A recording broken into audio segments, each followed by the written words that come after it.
So good evening, everyone. I will present a research that I'm doing since more than a year now about using knowledge graphs and its implementation for chatbots. A bit about myself. So I'm Christophe. I'm originally from Belgium, but I live in southern Italy, which means I have a very good diet, beers and pizzas. So I'm principal consultant at GraphAware. Most of my expertise is around graphs and search. And so I'm right now researching in NLP and chatbots. This little outline is split in two because this is very important to model your data to make it suitable for querying with natural language. So the first part will be how to model data and build a knowledge graph from unstructured text data. The second part will be all the querying part and how we are actually doing it in order to achieve relevant responses. So I have a 4 layers design. I will not speak about the first one. The first one was mainly the whole content of the modeling course today. So this is more about modeling your domain-specific data. But the second layer is taking text data and extracting information from it. The third layer is building the knowledge graph. And the fourth one is about the user context. So how do we represent knowledge in a graph? So this is small text from a recent usage that I had with a customer. So how from this we can extract information automatically? Right? So the first step is using standard natural language processing tools, so in the layer 2. So the main steps in the beginning are generally common to every natural language processing framework you can find on the internet, like Stanford NLP, OpenNLP, other machine learning based like Allen NLP, Google, Amazon Lex, etc. So we have our own framework where we leverage actually those tools. So we have implementation for Stanford, for OpenNLP, for other third-party services. But one interesting thing for building a knowledge graph is the named entity recognition part. So in Neo4j, we made it simple. So we made a kind of extension to Neo4j that leverage those tools. And all you have to do is specify a procedure to use via Cypher and give the node you want to process with natural language processing. So here, end.text will take the text property from the node, and it will do the processing for you. I will not go in deep to all the technical details about this plugin. It is open source on GitHub. So there are a lot of other options. You can define your own pipelines of NLP, etc. But this is the idea, is providing a domain-specific language atop Cypher that will help user process text data in a friendly way. So if we look at this screenshot, this is what it looks like in our UI. The UI is not open source. This is part of our commercial product. But you can see that it extracts part of speech, like nouns, verbs, etc., but also entities. So it can identify persons, locations, organizations, durations, next 2 years, for example. You can also build your own entity recognizers models. For example, if you want to extract job positions or medical names, etc., which are not by default available in generic text processors. So this is what the previous text would look like in the graph. So you have the text in the middle, which has a sentence. So the, well, I'm not showing the whole graph, but the sentence is related to a lot of tags. Tags is a token concept, but we do some post-processing on it. So there is, so it is reduced to the root level, etc. So, and you can see here that we add labels, Neo4j labels, to the nodes where the entity is recognized. So NER person, NER location, etc.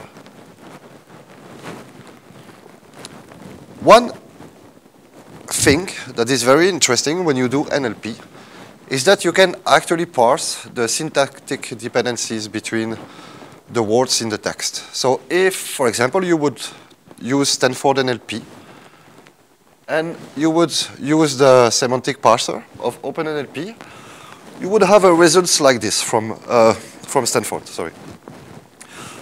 You would have a results like this. So you can see that all the tokens have relationships between them, depending on the syntactic grammar.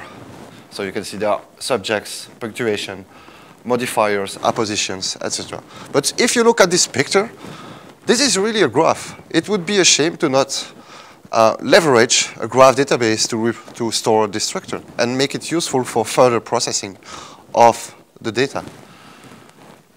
So this is what the same screenshot as before would look like in Neo4j for the same sentence we saw before. Then this was the basic processing part of the text. Then comes a whole enrichment of this actual extraction. When we speak about enrichment, we are actually leveraging external knowledge base to enrich our own data. So if you think about external knowledge base, it can be Freebase, it can be DBpedia, it can be ConceptNet 5, it can be Microsoft Concept Graph, a lot of external knowledge, which is very interesting because, for example, let's say that I have a document speaking about Los Angeles, and another document, something happening in Los Angeles, another document about something happening in San Francisco. By only taking the text data, there is nothing that relates those two documents. But by enriching your own data with external knowledge, you could map that Los Angeles and San Francisco are both located in California. So you would actually make implicit relationships from external knowledge explicit in your graph. Right? So this will be very useful for making more advanced application that we will see later. Another use case is, for example, if we look in the text before, Ahmed Fatih, Director of Marketing at Bank X. If we take this Director of Marketing token concept, it doesn't give us a lot of information, but thanks to those external knowledge base, like this is the procedure call. This is the response, for example, from Microsoft Concept Graph. So thanks to those external knowledge, we can see that Director of Marketing is a leadership position in a company. So imagine that with simple queries, you want to know, okay, what this person is saying about this topic. But then by leveraging those enrichments, you could go further. You can say, okay, what company leaders are thinking about this topic? So you could make multiple entry points in your graph for having different perspective of the same data thanks to this enrichment. So this is how it would look like into Neo4j with a procedure call. This is the most basic one. There are a lot of options and arguments you can pass to actually adjust it to your own data. So this is how we are actually modeling this enrichment into Neo4j. It is a simple is related to relationship between tokens, tags. I don't see it here. I don't show it on the graph here, but there is also a probability score on the relationship itself between concepts. So for example, let's say that if you have a sentence, I ate an apple and a fruit, the relationship between apple and fruit in this sentence will be maybe 80%. But if I say, okay, I bought an iPhone from Apple, maybe the relationship between Apple and iPhone in this sentence would have 60%. So this is the kind of, because, I mean, it's concept, so it is made by humans, etc. So this is very context dependent of your domain. One step further we can go is, for example, you have this sentence in an article on the web, and this article contains an image. You could use external service like IBM Visual Recognition, Microsoft Visual Recognition, etc. I use IBM personally because based on my experience, this is the one having the most relevancy. Based on the image I am using, I am sure it is really depending on what data they have used before, etc. But based on my experience and my domain, this is the one I prefer in terms of relevancy. So let's say that you have an image like this, and you get metadata back from the API. So by nature, a person not from the IT sector, when he reads blockchain, maybe doesn't have any clue about what blockchain is. But by extending again the knowledge about the same sentence, we can definitely infer that somebody is speaking about banks and computer, machine, electronic device in those banks. So he knows that it is speaking about IT, about computers, etc. So we again enrich knowledge about our own data. Another very, very interesting and useful in terms of relevancy parsing you can do with text processors is facts extraction. So when I speak about facts, it is actually using again the dependency graph, the syntactic graph we saw, to extract subject, verb, action triples. So this is, for example, an example what Stanford would return. So you can see that Ahmed Fatih, subject, director of subject, say, and then the same thing. So you can extract those triples to generate facts about the sentences, the documents, etc. Sorry, it is a bit small. But when you extract those as triples with Neo4j, you can read it. So you can see here that there are a lot of different SVOs generated. So you can see subject Ahmed Fatih, action say on, Monday, 12th of January. Same way, Ahmed Fatih, director of marketing, bank investment as subject in Dubai, etc. So you can leverage those triples to create facts about your data, your data. So a quick summary about what we have seen so far is that we are actually processing text with standard natural language processing tools like Stanford. Then we enrich those texts with external tools like Concept.5, Microsoft, IBM, etc. So we gather actually new knowledge about our data. We generate facts about sentences, and at the end we have a whole graph, natural language process graph in our graph. So we have this kind of subgraph representing the natural language processing step. Now we will see how from that build a knowledge graph. So this is the layer 3. So we will aggregate all those information from the previous steps. We will also use the same external tools, maybe not visual recognition, but like Concept.5 or Microsoft Concept, to validate our assumptions. I will give an example. Director of marketing, if you don't have a specific entity recognizer for job position, it will not be a single token director of marketing. You will have to do post-processing based on those semantics. So if one verb is, or one adjective with apposition to another noun, etc. So you could actually try to generate yourself entities from this semantic graph. And then you will use, or you could also have your own parser, recognizer. And then you can use those external tools to validate your assumptions, actually, instead of moving bad data to the knowledge graph. So it is for avoiding to have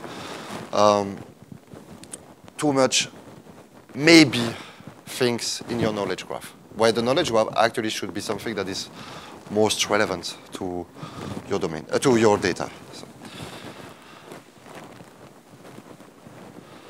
So if we analyze the graph from before, we have a person with a name. The person has a position, something. This person has a position for a company. This company is located somewhere. A person says something on a certain date, and this something is related to some topics. There is something I didn't spoke about, is keywords extraction, topic extraction, etc. So this is also very useful. It's a shame I don't have it in my slides. So we can extract topics and keywords that are most relevant to the specific document, or keywords that are mostly describing this specific document. So we have a very, very interesting blog post about it on our web. So just go to graphaware.com blog. You can see unsupervised keywords extraction, where actually we worked with a data set from the NASA, and we compared the results with the data scientists from the NASA. So we have a collaboration with the data science team there. And we achieved far more better results with an unsupervised machine learning algorithm. So, which is not, it's based on text rank, but then the filtering and the relevancy augmentation is based on the semantic graph itself. So you can see the whole explanation in this blog post. And this text rank algorithm is available also as a Cypher procedure in the open source version of our NLP framework. So this is what the knowledge we could extract from our NLP graph. So we have person nodes in blue, say, and the purple node is something. Why I say it's something? Because when you actually will analyze and process a lot of sentence, it is very hard to map, to say, okay, this is how you would label this. Something, this is concepts, this is... So I prefer to have a node that is then related to the keywords extracted from the text, to the topics extracted from the text, or to some entities, etc. So here we can say this something is related to 3 topics, and the say relationship is based on the root of the semantic, the subject, verb, action, subject, action, object, triples. And then we have, so this person has a job position in a company, has a position, and this position has also a kind of hierarchy in the position list. So this is extracted again with the Microsoft concept, etc. So our graph would actually looks like this now. Is that we have the step 1, which is our own data. So here I could have on the yellow node side, I could have, for example, if I wanted, an author wrote an article saying this author is working for this journal, etc. So this would be my own domain model. Then the second graph is the NLP extraction graph representation. And the third graph is the aggregation of all these NLP and post-processing, because it looks easy, but at the end there are also a couple of rules, user-specific rules for extracting this data and making the knowledge graph. Why I keep those NLP extraction graph is that a lot of algorithms, when you want to add relevancy, extract more information, are based on those graphs.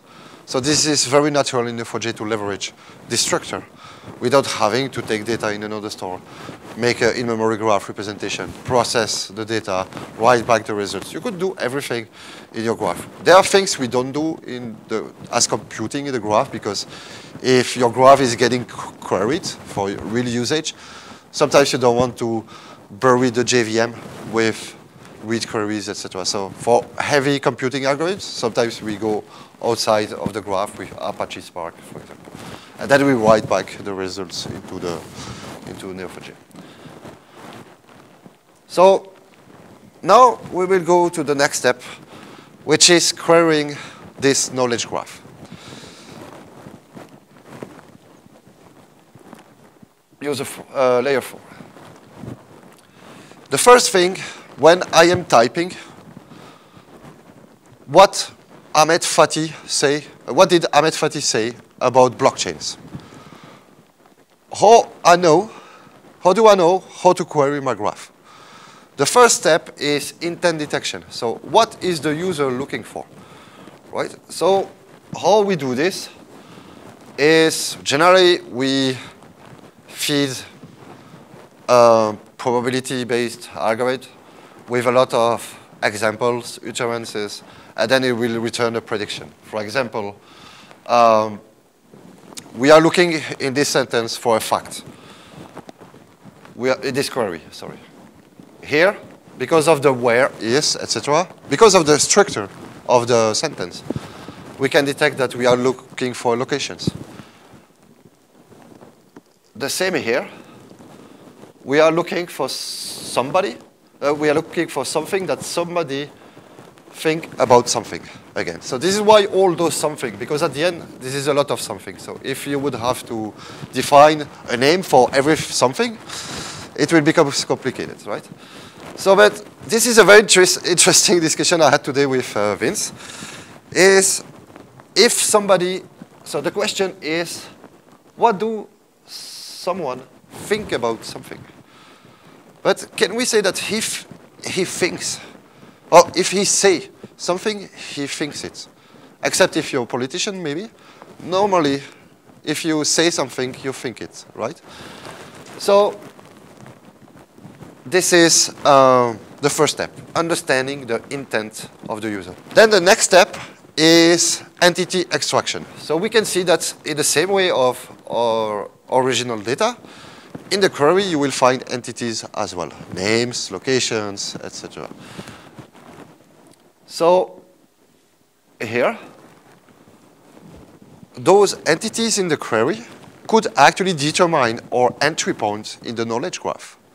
In order to have to query the whole graph and make a kind of TF-IDF stuff, we can have entry points, and because we will have less relationship to traverse, we will have a more specific context in the graph based on keywords, etc. We can make a lot of more useful stuff because we have those entry points. So here, we could detect that there is an entity named a person based on the root, because the question also, we can also extract something at NLP from the question. There is a semantic, and there is a topic. Same here, and the same here. So what we do is that we are treating the user queries in the same way we are treating the original data. So we will process these NLP steps. We will extract keywords. We will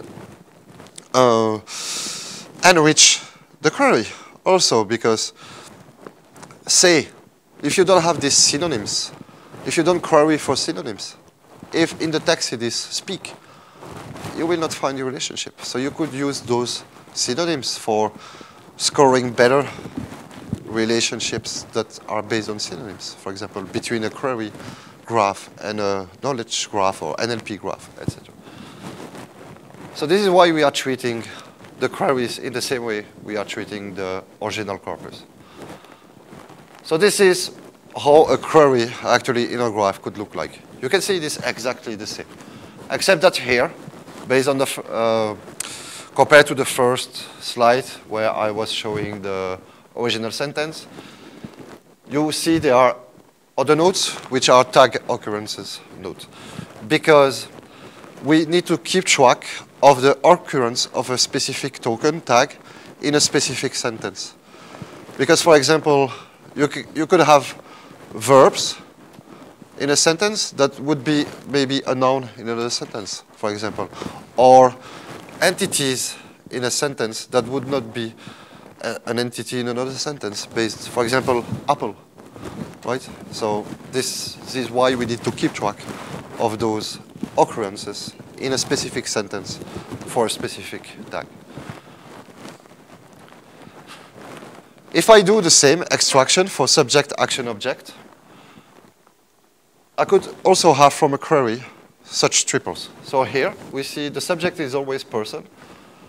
Object, the first one is leader position, route with. Second, person, bank investment, do think about. Right? So can we use those subject, person, to match a maybe possible label of an entity in a knowledge graph? So here, a person, we could say, maybe we could start from a person node and find based on entities if there is a match, right? In the same way, we could use the root for finding this say relationship. So how do we actually find this say relationship? We will not use, again, if we don't have these synonyms and concepts, we would not map do think about to a say relationship. So how do we do it? There are multiple manners. Is that the simplest way is to create your own model. So for example, you would file a lot of examples for say. So if you know you have a relationship with type say, yes. For this specific type, you will have to feed a couple of examples. And then you will use a probabilistic algorithm like naive Bayes, for example. If you don't have a lot of data, naive Bayes performs very well. If you want to go with deep learning, for example, you need at least 500,000, 1 million examples. So, so we could use a probabilistic based algorithm to traverse relationship probabilistically. So if the threshold is, for example, 0.6, if my prediction from the algorithm is 0.75, I will traverse the say relationship. So when I am on this person node, I will, okay, get me all the relationship this person have. And for every relationship, I will get a prediction from the algorithm. Okay, if it's high enough, I will traverse and get the rest of the graph. And then at the end, all those traversals will return me a lot of candidates, right? So the goal at the end is to score all possible candidates. So candidates can come from multiple ways. So it can come from this say relationship. It can come from other entities in the graph. So at the end, it is scoring them that is important. There is no rocket science solution. You have to analyze your data. You have to sometimes be specific to your domain. Sometimes entities could be more important based on your domain. For example, in the medical sector, it is very important, the entities. There is also a lot of custom entity recognizer because, and also sentiment analyzer. I didn't speak about sentiment, but this is also something you can use because drug, the word drug in one specific field of health can be very bad, while in another specific field, it can be a very good thing to use drug, for example. I don't say use drugs, right? So this is how to map. So this is, actually, if you feed a probabilistic algorithm with just this data, it will work, right? So you see, with naive Bayes, when you don't have a lot of data, it works well. So probabilistic traversals. Also, a good thing with this kind of traversals based on probability is avoiding to return too much non-relevant results. If you would traverse all the relationships and get all the candidates actually that are possibly coming, you will have to process, score a lot of non-relevant data. And sometimes it can give also too much noise in your results, because sometimes based on some entities, it will have a higher score. But based on these probabilistic traversals, it can avoid you to have too much bad candidates, actually. So dynamic query stack, what I say by this is that depending on the intent, you have to query your graph differently. So if I am looking for a person, I could enforce the starting point to be for person, so enforce my candidates, paths, objects to at least contain one node that is recognized as a person, etc.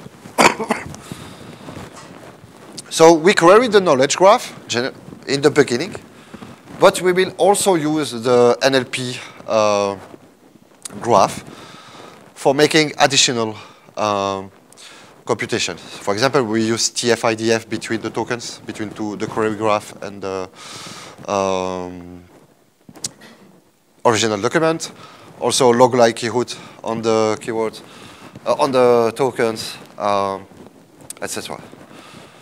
So this is a small set of kind of queries you could do. So first there is entity linking. So this is finding the entities from the query too, but there is not only that, because you should also use concepts. So for example, if you would do a knowledge graph based on TV series, for example, and okay, there is an entity person, which is Meg Griffin, for example. But users will type, okay, in which episode is Meg playing, right? So you will not find those. So based on the context in which you are, you could do like fuzzy matching based on the concept, using, again, external dependencies. You can say, okay, Meg is related to Meg Griffin in this particular use case, etc. So again, there is no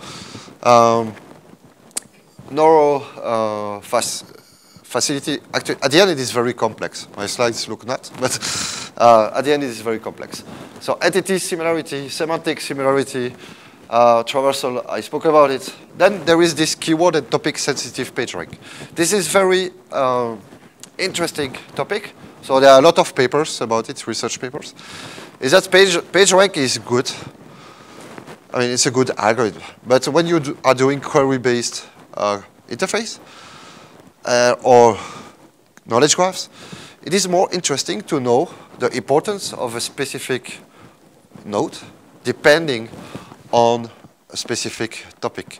So instead of getting the popularity of a document on the whole graph, you can compute page rank in a context-based situation. So you would extract keywords from the text, and then you would compute the page rank score of the document, but based on those topics. So how many times I have incoming relationship, but from those topics, keywords, etc. And then you can use this and combine them with queries. Then TF-IDF, of course. So there are a lot of techniques for matching subgraphs, for finding relevant results, etc. So there is this minimum subgraph matching, where I have here an example. So you have a query, which you have this dependency graph. You have the original corpus, which is also a dependency graph. And then you try to find minimum, a lot of subgraphs matching between the two. The problem is that it is a NP-complete problem. So it is super heavy in terms of computing. For real time, it is impossible to use such algorithms. So, yeah. Sequence pattern generation for SVO generation. So the problem when you want to extract subject, action, object with queries is that off-the-shelf text processor now, based on small queries, don't return a lot of information in terms of subject, action, object. So what you can do is, again, use this semantic graph on a data where you have extracted SVO. So for the root, you will take the sequence of nodes and relationship between them. For the subject, for the object, same. And you will feed a machine learning algorithm to create a model that will, again, give you a probability based on some data if the sequence some sequence is present in the query, maybe this part is a root or a subject, for example. So then, as you saw in Luan's presentation, I did a talk about using this kind of stuff, but with Amazon Alexa, for example. So there are a lot of things that don't work when you use voice. I will give a simple example, text matching. So if I would use simple algorithms like Levenstein, for example, for finding distance between two texts, the edit distance, well, a cipher with a y and cipher with an I, we have a small edit distance. But when you speak it, it is 100% the same. So you have other algorithms like SoundX, which is based on phonetic, for example. So you would have to, for every token, for every sentence, to use also the phonetic representation in the graph. So you will see that the phonetic representation, which is alphanumeric, for cipher with Y, for cipher with I, is completely the same. It is C160. So it is completely the same. The context. This is very important.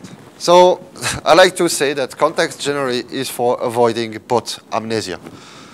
So there is so there was a chatbot conference where you get a bag of the conference, and the logo was cool because the logo was, what do we want? We want the chatbot revolution. When do we want it? Sorry, I didn't understand your question. So after all, when you are making bot, you are trying to make a conversation interface. So we are not there yet to have a real conversation with a bot or with Amazon Alexa, but this, you have to think about it because it is very important for the user experience. So you have to track where the user is in the conversation, right? So if I am asking, where is Ahmed Fatih working? Response. Or for which company is Ahmed Fatih working? Response from the bot, ABC Arabia Bank. Where is this bank? So if I don't know what was happening previously, how can I answer this question? So I need to keep track of this. So this is a model I use. This is very used in graphs, is this linked list of nodes where actually every purple node is an interaction with the bot. And every interaction actually is related to the query from the user, and then this query is related again to the keywords, to the original sentence, to the knowledge graph, etc. So based on the previous query, you could constrain where to search in the graph, actually. So yeah. Also, keeping track of this can help you to know or to determine when a user is out of context. Because when you build chatbots or Amazon Alexa skills, you will see that the user are really doing or asking weird things. So they are playing with the new device, with the new stuff. So, for example, how is the weather in San Francisco? 25 degrees. What size? What do you want? What size? In San Francisco, so, or degrees. So what should I respond to that? So it will help me to understand when to go out. So based on the previous query, I have all those links, relationship to the context, to the keywords, to entities, etc. With the new one, the new query, I will also have this relationship to context. But because the graph is super connected, I can say, okay, if two concepts, nodes, entities, keywords are too far from each other in this hierarchy, this ontology, well, maybe it's not, maybe we are too far. Maybe he's not talking about the same thing, right? So maybe I should say, okay, maybe you should rephrase, or I can try to find a new intent, or maybe are you meaning that, or maybe you should ask this, etc. So this is not for returning, again, user experience, but this is handling failures with bots, and especially with voice, is very difficult. Yeah, some more thoughts is embracing failures. Failing, you will always fail in the beginning because this is not easy to know in advance what the user will ask. So you have to work very closely with your domain experts to first have a base list about what the domain experts think. If he can have maybe emails from support, emails from real data. So if you cannot have this, you will have to get it. So the best way to get it is to launch. So you can minimize the impact of failure, but you will have to gather data because otherwise you will stagnate in your thoughts. And generally your thoughts are very bad. With gathering real data, you will be able to feed new data to the algorithms, remove data that is not relevant, etc. So this is very important to embrace those failures. You will want to have failures at the end because when you get it, you will have new ideas, etc. So this is a kind of loop in the beginning, but this is a very interesting experience. Monitoring, of course, everything, you log everything. So you need to be able to know exactly why a user didn't get a proper response. Otherwise, you will just be bad and people will not use your bot anymore. Yeah, and humans are still a thing. So if you launch now a bot with a full unsupervised deep learning model, good luck. So you saw what happened to Microsoft when they launched a bot on Twitter? The bot became a racist in 24 hours, right? So you don't want that. So a lot of good bots today and tomorrow, I think, are designed by humans. They are user rules. They are domain-specific user. They are code. You code it. So in the beginning, you will hard code some stuff, for sure.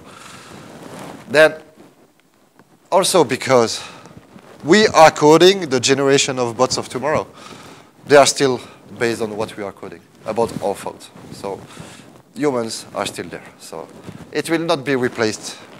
They will not replace our jobs. In contrary. So there is a very good use case, which is kiwi.com. It's a customer support chatbots for people flying all around the world. You lose your baggage, you can text with bot. Your flight is delayed, you can text with bot.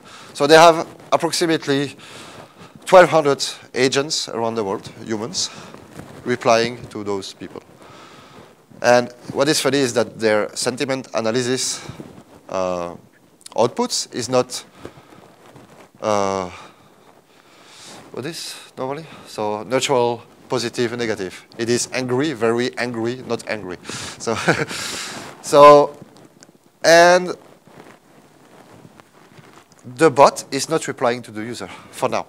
So they are using this bot to analyze the conversation between the agent and the customer.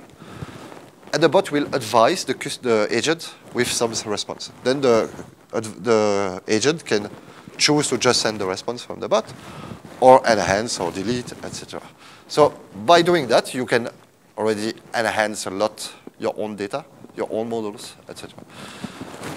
And it saves approximately 1.5 minutes of conversation with a customer. Which is crazy, because they could fire now, thanks to this improvement in the conversation, more than 100 agents per day. So they are saving so much time. But they are not doing that. They are hiring more customer agents. So yes, bots will not replace us. I believe in bots by augmenting user capabilities. Because as an agent, if you're working in the company for 5 years, you have history. Your brain has history about 5 years maybe of data. But a bot can have history of 20, 25 years, etc. History of the other agents, etc. So it will augment the capacity of the humans. I will give a simple example. Okay, so what is happening here is this hello. So I'm using IBM Watson Conversation for the intent identification. Right? I could use my own model, but it would be stupid to not leveraging years of experience from them, especially when I don't care about the data. Sometimes you don't want to use IBM Watson on Google because your data is too sensitive, so you would have to build your own models. We support that also in our NLP framework, but for the sake of this, I have no interest in doing that. So what is happening is that I have this kind of dialogue flow. So I have my intents for welcome, so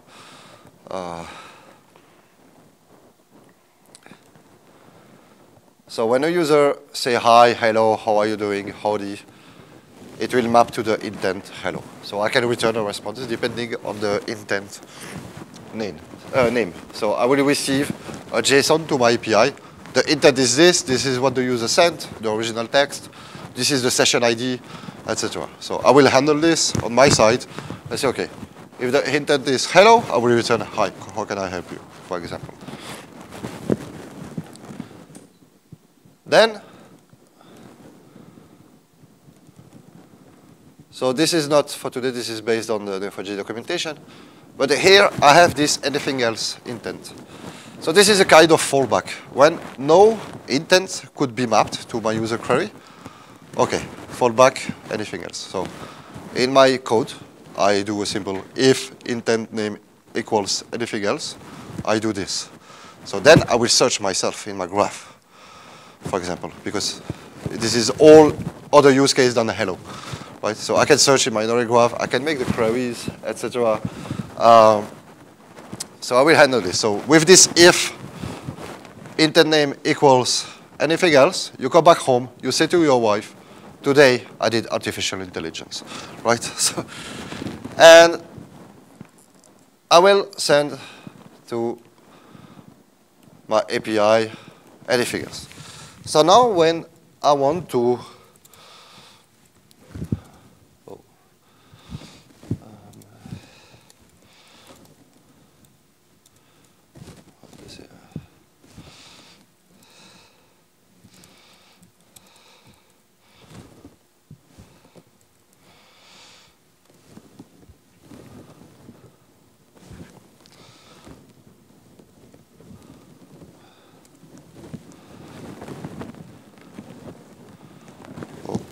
cool. Oh, anyway.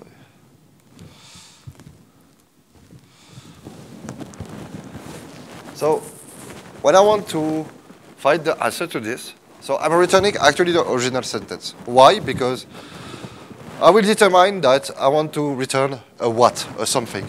But this is not easy when you want to return a something, to know exactly in the sentence what is this something, and maybe the sentence is long, so what will be this something in this something. So sometimes for the user experience, it is better to return the whole sentence, to give the whole concept about his question.